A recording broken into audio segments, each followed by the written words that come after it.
Hello दोस्तों, नमस्कार।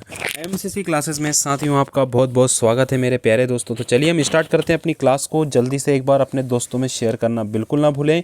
तो दोस्तों ये है आपका एमपी कांस्टेबल का। दोस्तों यदि आपने अभी तक टेस्ट सीरीज इसकी ज्वाइन नहीं की है तो बिल्कुल दोस्तों आप इसकी टेस्ट सीरीज ज्वाइन कर सकते हैं। आपको डाउनलोड करना पड़ेगा परीक्षा ऐप को।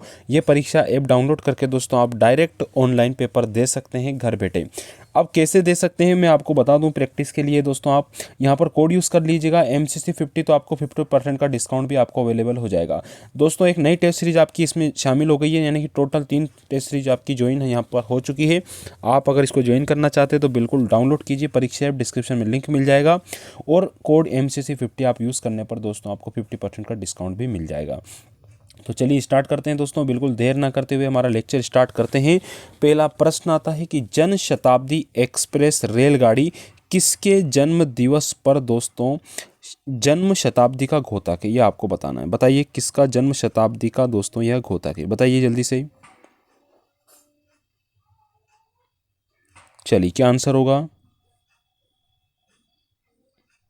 चलिए बहुत ही बढ़िया। तो स्टार्ट करते हैं। बिल्कुल आंसर आपका दोस्तों यहाँ पर हो जाएगा पंडित जवाहरलाल नेहरू। तो दोस्तों पंडित जवाहरलाल नेहरू के जन्म दिवस पर दोस्तों आपको याद रखना है कि जन शताब्दी एक्सप्रेस रेलगाड़ी किसके जन्म शताब्दी का घोतक है, तो पंडित जवाहरलाल नेहरू के दोस्तों जन्म दिवस का घोतक रहा है। चलिए बात करते हैं अगले प्रश्न की ओर चलते हैं दोस्तों। तो आपका यहाँ पर सी ऑप्शन करेक्ट आंसर है। अगले क्वेश्चन है दोस्तों हमारा इसके बाद में कि 1857 क्वेश्चन है साथियों, 1857 के सिपाही विद्रोह को सर्वप्रथम राष्ट्रीय विद्रोह किसने कहा, यह आपका प्रश्न है। बताइएगा आंसर क्या होगा भैया इसका। 1857 के सिपाही विद्रोह को सर्वप्रथम दोस्तों राष्ट्रीय विद्रोह किसने कहा था मेरे प्यारे दोस्तों। चलिए बहुत ही बढ़िया। तो ये किसने कहा था दोस्तों, याद रखना इसका आंसर हो जाएगा आपका बेंजामिन डिजराइली ने। ठीक है, याद रखना 1857 के सिपाही विद्रोह को सबसे पहले राष्ट्रीय विद्रोह किसने कहा था, तो बेंजामिन डिजराइल के द्वारा दोस्तों यह कहा गया था। आपका यहाँ पर ए ऑप्शन राइट आंसर हो जाएगा। ठीक है, चलिए बढ़ते हैं आगे, अगले क्वेश्चन की तरफ चलते हैं दोस्तों। नेक्स्ट क्वेश्चन आता है हमारा इसके बाद में। क्वेश्चन है हल्दी घाटी का युद्ध 1576 में किन के बीच में हुआ था। जो हल्दी घाटी का युद्ध है दोस्तों यह किन किन के बीच हुआ था 1576 में, यह आपका प्रश्न है। अकबर और महाराणा प्रताप के बीच, हुमायूं एवं राणा सांगा के बीच, बाबर एवं इब्राहिम लोदी के बीच। तो दोस्तों किन के बीच में हुआ था यह आपको बताना है। तो बताइए हल्दी घाटी का युद्ध दोस्तों जो कि 1576 में हुआ था, किन किन के बीच में हुआ था। तो मेरे प्यारे दोस्तों याद रखिएगा हल्दी घाटी का युद्ध अकबर और महाराणा प्रताप के बीच में हुआ था। कब हुआ दोस्तों, 1576 में हुआ था। तो ऑप्शन नंबर दोस्तों ए ऑप्शन आपका यहाँ पर करेक्ट आंसर हो जाएगा। तो ध्यान रखना हल्दी घाटी का युद्ध दोस्तों 1576 में हुआ था और ये अकबर और महाराणा प्रताप के बीच में हुआ था। प्रश्न है अगला, पाक जल डमरू मध्य किन देशों के बीच में स्थित है। बताइए पाक जल डमरू मध्य दोस्तों किन देशों के बीच में स्थित है। तो पाक जल डमरू मध्य जो स्थित है दोस्तों यह किन दो देशों के बीच में स्थित है। तो ध्यान रखना भैया इसका आंसर होगा आपका यह दोस्तों भारत और श्रीलंका के बीच में हो जाएगा। तो पाक जल डमरू मध्य किन दो देशों के बीच में स्थित है, तो पाक जल डमरू मध्य दोस्तों भारत और श्रीलंका के बीच में स्थित है। आपका यहाँ पर सी ऑप्शन दोस्तों राइट आंसर हो जाएगा। तो ध्यान रखिएगा क्या आंसर होगा, पाक जल डमरू मध्य, नाम तो पाक है लेकिन भारत और श्रीलंका के बीच में। इसको इंग्लिश में PALK के नाम से भी जानते हैं, पाल्क के नाम से जानते हैं, इस बात को आप ध्यान रखना है। ठीक है, चलिए बहुत ही बढ़िया आगे बढ़ते हैं दोस्तों। अगला क्वेश्चन आता है हमारा। क्वेश्चन है आपका झांसी में विद्रोहियों का नेतृत्व किसने किया था। प्रश्न है झांसी में विद्रोहियों का नेतृत्व किसने किया था दोस्तों। बताइएगा जल्दी से झांसी में विद्रोहियों का जो नेतृत्व किया गया था यह किसके द्वारा किया गया था।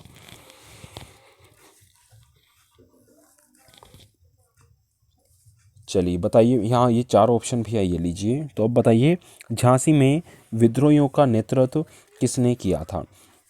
दोस्तों यह जो किया गया था ये आपका रानी लक्ष्मीबाई के द्वारा किया गया था। ठीक है, तो झांसी में दोस्तों अंग्रेजों चलिए अगला क्वेश्चन आता है दोस्तों हमारा। प्रश्न है आपका, पीटीआई कहाँ के प्रमुख समाचार agency? PTI press trust of India दोस्तों, ये किस देश की प्रमुख समाचार एजेंसी हो जाएगी? तो पीटीआई में इंडिया आई रहा है दोस्तों, तो उसी हिसाब से आप इसको यहाँ पर याद रख सकते हैं। तो आपका यहाँ आंसर हो जाएगा बिल्कुल दोस्तों भारत देश, बिल्कुल आप याद रखिएगा। तो भारत इसका राइट आंसर दोस्तों आपका हो जाएगा। चलिए तो पीटीआई दोस्तों हमारा भारत का है। अगला क्वेश्चन आता है इसके बाद हमारा कि रॉकेट किस सिद्धांत पर कार्य करता है? प्रश्न है दोस्तों आपका, रॉकेट जो है यह किस सिद्धांत पर कार्य करता है? यह आपका प्रश्न है। चारों ऑप्शन दोस्तों आपके सामने हैं, आपको बताना है रॉकेट जो है यह किस सिद्धांत पर कार्य करता है। तो जल्दी से कमेंट कीजिए दोस्तों, जल्दी से आंसर देने की कोशिश कीजिए। दोस्तों आपका आंसर बिल्कुल आ रहा है, यहाँ पर देखने को मिल रहा है। बिल्कुल दोस्तों ये संवेग संरक्षण के सिद्धांत पर कार्य करता है। ध्यान रखना, रॉकेट किस सिद्धांत पर कार्य करता है? तो रॉकेट दोस्तों आपका संवेग संरक्षण के सिद्धांत पर कार्य करता है। आपका दोस्तों ए ऑप्शन यहाँ पर मेरे प्यारे दोस्तों राइट आंसर हो जाएगा। अगले प्रश्न पे चलता हूँ दोस्तों। क्वेश्चन है हमारा, रेबीज के टीके की खोज दोस्तों किसके द्वारा की गई थी? ये आपका प्रश्न है। तो बताइए जल्दी से, रेबीज के टीके की जो खोज की गई थी दोस्तों यह किसके द्वारा की गई थी? तो क्या आंसर हो जाएगा? रेबीज का टीका दोस्तों। चलिए बहुत ही शानदार।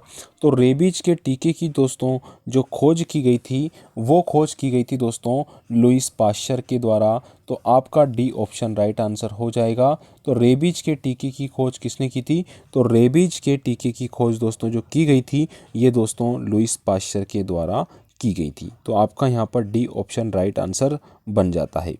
अगले प्रश्न पे चलते हैं दोस्तों। सबसे लंबी समुद्र तटीय रेखा किस राज्य की है? सबसे लंबी समुद्री तट रेखा आपको बताना है कि यह किस राज्य की है। ध्यानपूर्वक कीजिएगा दोस्तों, क्वेश्चन थोड़ा सा इम्पोर्टेंट हो जाएगा हमारे लिए, क्योंकि कई बार ये उलझा देता क्वेश्चन है। चलिए तो दोस्तों ध्यान रखिएगा, इसका जो आंसर होगा, वैसे तो आपने लगा दिया है, बहुत बढ़िया। तो साथियों आपका आंसर जो हो जाएगा, हाँ जी बिल्कुल, तो ये आपका दोस्तों गुजरात राज्य हो जाएगा। सबसे लंबी समुद्री तट रेखा वाला जो राज्य है वो दोस्तों हमारा गुजरात राज्य हो जाएगा। तो सी ऑप्शन आपका यहाँ पर करेक्ट आंसर है। अगले प्रश्न पे चलते हैं दोस्तों। एफिल टावर किस देश में है ये आपको बताना है। तो बताइए एफिल टावर किस देश में स्थित है? क्या इसका आंसर होगा? एफिल टावर किस देश में है बताइए जल्दी से।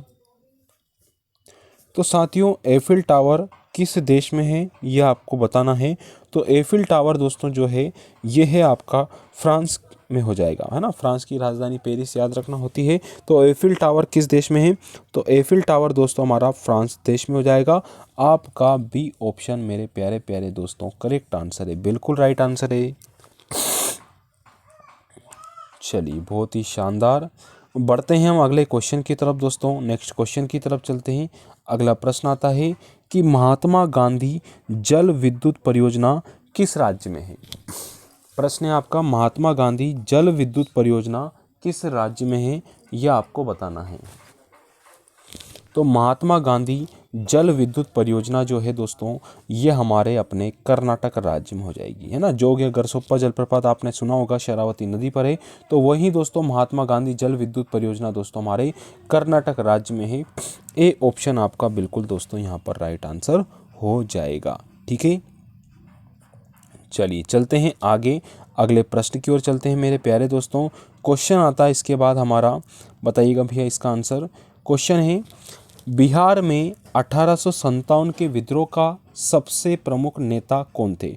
बिहार में 1857 के विद्रोह के सबसे प्रमुख जो नेता थे वह कौन थे? यह आपका प्रश्न है। तो बताइएगा इसका आंसर क्या होगा दोस्तों। चलिए तो बिहार में 1857 के विद्रोह का नेता कौन रहे दोस्तों? तो ये रहे बिहार से, आपको याद रखना होना चाहिए, वीर कुंवर सिंह दोस्तों। कौन रहे? वीर कुंवर सिंह। तो बिहार में 1857 के विद्रोह के सबसे प्रमुख जो नेता थे वो कौन थे? तो वो थे दोस्तों वीर कुंवर सिंह। आपका सी ऑप्शन दोस्तों करेक्ट यहाँ पर आंसर है, बिल्कुल भी परेशान होने की आवश्यकता नहीं है। अगला है हमारा वंदे मातरम सर्वप्रथम किस में प्रकाशित हुआ। क्वेश्चन है आपका वंदे मातरम सर्वप्रथम किस में प्रकाशित हुआ। क्वेश्चन का आंसर बताइएगा। आनंद मठ, अर्थशास्त्र, सत्य प्रकाश या फिर हरिजन पत्रिका। तो दोस्तों वंदे मातरम सबसे पहले जो प्रकाशित हुआ था ये दोस्तों हुआ हमारे आनंद मठ में। ध्यान रखना वंदे मातरम सर्वप्रथम दोस्तों किस में प्रकाशित हुआ। तो वंदे मातरम सबसे पहले जो प्रकाशित हुआ दोस्तों ये आपका आनंद मठ में हुआ है। ए ऑप्शन मेरे प्यारे दोस्तों आपका यहाँ पर राइट आंसर हो जाएगा। तो वंदे मातरम सर्वप्रथम किस में प्रकाशित हुआ। तो दोस्तों यह आनंद मठ में प्रकाशित हो चुका है। अगला क्वेश्चन आता है हमारा इसके बाद में कि भारत में विदेशी मुद्रा का अभिरक्षक कौन है। भारत में विदेशी मुद्रा का अभिरक्षक कौन है। अभी हाँ बिल्कुल ठीक है भैया। तो भारत में विदेशी मुद्रा का अभिरक्षक कौन होता है। तो दोस्तों आंसर दीजिएगा, क्या आंसर होगा। SBI, PNB, RBI या फिर UTI। तो मेरे प्यारे प्यारे दोस्तों भारत में विदेशी मुद्रा का जो अभिरक्षक है वो है दोस्तों आपका RBI, reserve bank of India के नाम से जानते हैं दोस्तों। जल्दी से कमेंट कर दीजिए कि इसके वर्तमान गवर्नर कौन है और किस नंबर के हैं। अगला है हमारा मानव नेत्र के रेटिना पर बना प्रतिबिंब होता है। मानव नेत्र के रेटिना पर बना जो प्रतिबिंब होता है वह कैसा होगा। वास्तविक उल्टा, वास्तविक सीधा, काल्पनिक उल्टा या काल्पनिक सीधा। तो दोस्तों मैंने आपको अच्छे से साइंस की क्लास जब हमें चल रही थी उस टाइम पे आपको मैंने खूब समझाया था कि मानव नेत्र के रेटिना पर जो बना प्रतिबिंब होता है वो दोस्तों वास्तविक और हमेशा उल्टा बनता है। कैसा होता है, वास्तविक है और उल्टा है। तो मानव नेत्र पर दोस्तों रेटिना पर जो प्रतिबिंब बनता है वो वास्तविक और उल्टा होता है। तो ए ऑप्शन आपका दोस्तों यहाँ पर करेक्ट आंसर हो जाएगा। अगला क्वेश्चन है भारत कितने पिन जोन में विभाजित है। कल हमने पिन का फुल फॉर्म देखा था, आज प्रश्न आ गया है कि भारत कितने पिन जोन में विभाजित है।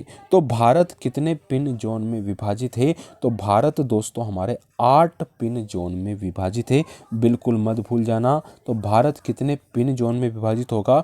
तो भारत दोस्तों 8 पिन में आपका विभाजित है। सी ऑप्शन दोस्तों आपका राइट आंसर हो जाएगा। ठीक है, यदि वीडियो अच्छा लग रहा तो वाकई में लाइक और शेयर जरूर करना, चाहे अब नहीं करना लेकिन लास्ट में करना, मैं वापस आपको याद दिला दूंगा। और जो विद्यार्थी नए चैनल को सब्सक्राइब कर लीजिएगा और नीचे डिस्क्रिप्शन में हमारे टेलीग्राम का लिंक दे रखा है, वहां से टेलीग्राम चैनल आप ज्वाइन कर लीजिएगा। क्वेश्चन हमारा पोर्ट ब्लेयर कहाँ पर स्थित है। बताइएगा आंसर क्या होगा। पोर्ट ब्लेयर कहाँ पर स्थित होगा। तो पोर्ट ब्लेयर जो स्थित है ये आपको बताना है। जल्दी से आंसर दीजिए भैया, क्या इसका आंसर होगा। तो पोर्ट ब्लेयर दोस्तों हमारा यहाँ पर अंडमान द्वीप पर स्थित है। पोर्ट ब्लेयर कहाँ पर है। तो अंडमान द्वीप पर है ना। अंडमान निकोबार आपका जो केंद्र शासित प्रदेश है उसी से आप इस चीज़ को यहाँ पर याद रख लीजिएगा। ठीक है, तो पोर्ट ब्लेयर कहाँ स्थित है। तो पोर्ट ब्लेयर दोस्तों हमारा अंडमान द्वीप पर स्थित हो जाएगा। अगला क्वेश्चन आता है भैया हमारा, इसके बाद में क्वेश्चन का आंसर दो जल्दी से कि अंतरा किस देश की प्रमुख समाचार एजेंसी है। तो अंतरा दोस्तों किस देश की प्रमुख समाचार एजेंसी होगी। तो दोस्तों अंतरा जो प्रमुख समाचार एजेंसी है ये किस देश की है। तो ये तो आपने डायरेक्ट लगा दिया भैया इंडोनेशिया की है। तो बिल्कुल मैं कहूँगा इंडोनेशिया की है। तो इंडोनेशिया दोस्तों अंतरा किस देश की प्रमुख समाचार एजेंसी है। तो दोस्तों इंडोनेशिया की है। आपका डी ऑप्शन यहाँ पर राइट आंसर बनता है। चलिए चलते हैं आगे बढ़ जाते हैं। क्वेश्चन आता है कि जिब्राल्टर जलडमरू मध्य। क्वेश्चन है दोस्तों आपका जिब्राल्टर जलडमरू मध्य दोस्तों किन के बीच में स्थित है। तो साथियों जिब्राल्टर जलडमरू मध्य किसके बीच में है।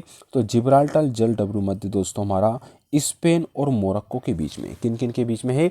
यह स्पेन और मोरक्को के बीच में हो जाएगा जिब्राल्टर जलडमरू मध्य। ए ऑप्शन आपका राइट आंसर हो जाएगा। आगे बढ़ूंगा दोस्तों अगले क्वेश्चन की तरफ। क्वेश्चन आएगा 1857 के विद्रोह में अंग्रेज के किस सेनापति ने झांसी में सैनिकों का नेतृत्व किया था। क्वेश्चन का आंसर दीजिएगा कि 1857 के विद्रोह में अंग्रेज के किस सेनापति ने झांसी में सैनिकों का नेतृत्व किया था। तो दोस्तों ये जो किया गया था ये किया था हुरोज के द्वारा। याद होगा तो याद रखना 1857 के विद्रोह में अंग्रेज के किस सेनापति ने झांसी में सैनिकों का नेतृत्व किया था, तो हुरोज ने किया था। बी ऑप्शन आपका राइट आंसर है। अगला है सबसे अधिक प्रोटीन किस में पाया जाता है। तो मेरे प्यारे दोस्तों सबसे अधिक जो प्रोटीन मिलता है भैया ये किस में पाया जाता है, तो याद रखना सबसे अधिक दोस्तों जो प्रोटीन मिलता है भैया ये मिलेगा आपका किस में, सोयाबीन में। किस में मिलेगा सबसे अधिक प्रोटीन, किस में मिलेगा, तो सबसे अधिक प्रोटीन दोस्तों हमारे सोयाबीन में मिलेगा। सी ऑप्शन आपका राइट आंसर यहाँ पर होगा। अगले क्वेश्चन पे चलते हैं। भारत में सबसे अधिक वन किस राज्य में, तो ये तो आप सभी जानते हैं। वन रिपोर्ट हमने मध्य प्रदेश जो डीसीसी क्लासेस पे लेक्चर चल रहा है उस पे हमने कल पढ़ा था कि जो वन रिपोर्ट वाला वन संपदा चैप्टर था कि वन सबसे अधिक दोस्तों हमारे मध्य प्रदेश में है।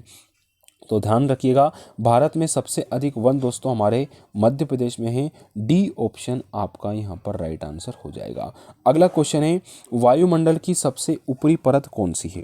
वायुमंडल की सबसे जो ऊपरी परत है दोस्तों वह कौन सी होगी, तो वायुमंडल की सबसे ऊपरी जो परत है मेरे प्यारे दोस्तों वह कौन सी हो जाएगी, तो ध्यान रखना वायुमंडल की सबसे ऊपरी जो परत है मेरे प्यारे दोस्तों ये है आपकी बहिर्मंडल। तो वायुमंडल की सबसे ऊपरी परत दोस्तों आपकी कौन सी हो जाएगी, तो बहिर्मंडल हो जाएगी। बी आपका करेक्ट आंसर है। अगला क्वेश्चन आता है पेट्रोलियम किस चट्टान में पाया जाता है।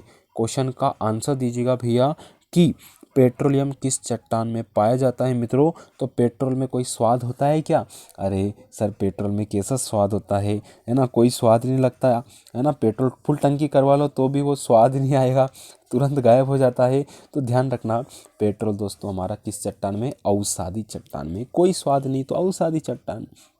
अगला है हमारा जल्दी से, मैंने अभी जिक्र किया था डीसीसी क्लासेस का, इस चैनल पे आप ज्वाइन कर लीजिए। एमपीजी के दोस्तों लाइव क्लास अभी मैं यहाँ पर स्टार्ट करने वाला हूँ और एमपीजी का जो भी टॉपिक रहेगा हम वहाँ पे बिल्कुल आपको चर्चा करते करते आपको बता देंगे।